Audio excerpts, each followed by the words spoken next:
Les États-Unis vont-ils encore frapper l'Iran alors que ce pays est secoué par des mouvements de protestation liés à une crise économique? Donald Trump se dit prêt à intervenir. Bonsoir, Slimane Zeguidou. Bonsoir. Le président américain s'exprimait sur son réseau social. Et oui, Estelle, il n'y a pas de trêve des confiseurs pour Donald Trump. Après avoir lancé des raids sur la Syrie, sur le Nigeria, sur le Venezuela, le voilà qui s'en prend à l'Iran à travers un message qu'il a envoyé directement sur son réseau social. Lisons-le. Si l'Iran tire sur des manifestants pacifiques et les tue violemment, comme c'est souvent le cas, les États-Unis d'Amérique viendront à leur secours. Nous sommes prêts à intervenir. Merci de votre attention.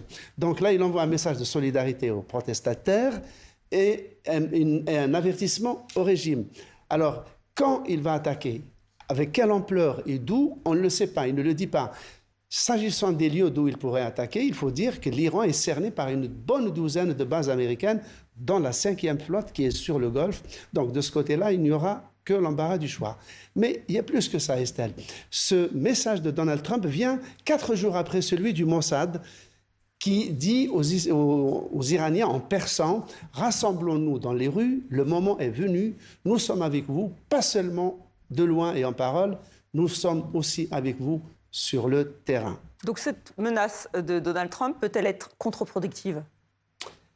Il faut le croire, parce que déjà, depuis que ces messages ont été émis, le discours du régime a changé. Jusqu'ici, le président modéré disait que ce sont des manifestations compréhensibles, tout à fait entendables et légitimes, parce qu'elles traduisent un désarroi économique.